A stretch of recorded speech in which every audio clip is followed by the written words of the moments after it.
নদিয়ার কালীগঞ্জ বিধানসভা কেন্দ্রের উপনির্বাচনের প্রস্তুতি সংক্রান্ত আলোচনার জন্য বৈঠক মঙ্গলবার রাজ্যের সমস্ত রাজনৈতিক দলের প্রতিনিধিদের সঙ্গে বৈঠক করলেন রাজ্যের নবনিযুক্ত মুখ্য নির্বাচনী আধিকারিক মনোজ কুমার আগরওয়াল।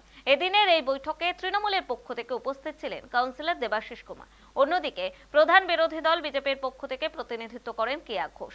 কংগ্রেসের পক্ষ থেকে উপস্থিত হন শুভাশিস ভট্টাচার্য এবং আশুতোষ চট্টোপাধ্যায়। এছাড়া সিপিআইএম এর পক্ষ থেকে ছিলেন কল্লোল মজুমদার। এদিন বৈঠক শেষে দেবাশিস কুমার জানান, কালীগঞ্জের ভোটার তালিকা রিভিশনের কাজ শুরু হয়েছে। এগুলি আলোচনা করার জন্যই সর্বদলীয় বৈঠকে ডাক দেওয়া হয়েছিল নির্বাচন কমিশনের তরফে। তৃণমূলের পক্ষ থেকে ভোটার তালিকা ত্রুটি সংশোধনে জোর দেওয়া হয়েছে বলেও জানান তিনি। বিজেপির তরফে কেয়া ঘোষ জানান, ভুয়ো ভোটারের যে অভিযোগ বারবার তোলা হয়েছিল সেই একই অভিযোগ নিয়ে এদিন আবারও নির্বাচন কমিশনের দ্বারস্থ হয়েছে বিজেপি। কংগ্রেসের শুভাশিস বলেন, এবারের কালীগঞ্জের উপনির্বাচন যাতে স্বচ্ছ এবং নিরপেক্ষ হয় সেই বিষয়ে পদক্ষেপ করার জন্য কমিশনের আর্জি জানিয়েছেন কংগ্রেস। অন্যদিকে কালীগঞ্জে হঠাৎ সামারি রিভিশন তুলেছে সিপিএম। এদিকে রাজ্যের মুখ্য নির্বাচনী আধিকারিক জানিয়েছেন, নদিয়ার কালীগঞ্জে বিধানসভার আসন্ন উপনির্বাচনে ভোটার তালিকায় সংযোজন বিয়োজনের পাশাপাশি বুথের সংখ্যা বেড়েছে। এছাড়াও বেড়েছে ভোটারও।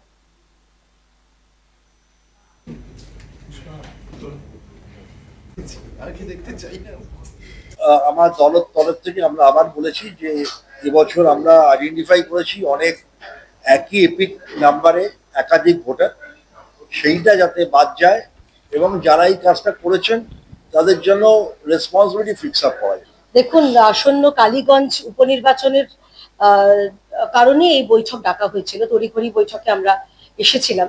ভারতীয় জনতা পার্টির তরফে আমাদের মূল বক্তব্য দুটো। প্রথম হচ্ছে যে ভুয়ো ভোটার, পশ্চিমবঙ্গে আমরা দেখেছি যে ভুয়ো ভোটার, ভারতীয় জনতা পার্টি এটা নিয়ে সবচেয়ে বেশি সরব। ইতিমধ্যে 17 লক্ষ ভুয়ো ভোটার চিহ্নিত করা গেছে, আমরা চিহ্নিত করেছি, সেই বক্তব্যটা আমরা তুলে ধরেছি। অন্যদিকে খুব ইন্টারেস্টিংলি এই কালীগঞ্জে আপনার মনে আছে তৃণমূল নেত্রী শেফালি খাতুন, তার দুটো কেন্দ্রে তার ভোটার লিস্টে তার নাম আছে, সেই বিষয়টাও আমরা ভারতীয় জনতা পার্টির তরফ থেকে তুলে ধরেছি। তো মুখ্য নির্বাচনী আধিকারিক আমাদের আশ্বস্ত করেছেন যে এই বিষয়টা তারা অত্যন্ত তারা মানে গম্ভীরতা, খুব সিরিয়াসলি দেখবেন। এক, আর দ্বিতীয় হচ্ছে যারা মৃত ভোটার, সেটা নিয়েও আমাদের বক্তব্য ছিল, সেটাও সেই বিষয়টা আমরা তুলে ধরেছি যে ইতিমধ্যেই আমাদের যেটা বলা হয়েছে যে 600 মৃত ভোটার শুধুমাত্র কালীগঞ্জে তারা চিহ্নিত করেছেন। এবং অবশ্যই এখনো স্ক্রুটিনি চলছে, সেই স্ক্রুটিনি আমাদের তরফ থেকেও চলছে, সেটাও আছে। দলের তরফ থেকে আমি শুভাশিস ভট্টাচার্য এবং রাজ্যের সাধারণ সম্পাদক আশুতোষ চট্টোপাধ্যায় উপস্থিত ছিলাম। আমাদের যেটা অ্যাপ্রিহেনশন, যে বাই ইলেকশনস গুলো আমরা দেখেছি বিগত দিনে যে ফ্রি অ্যান্ড ফেয়ার ইলেকশন হয়নি, সেটাকে এনশিওর করার কথা বললাম।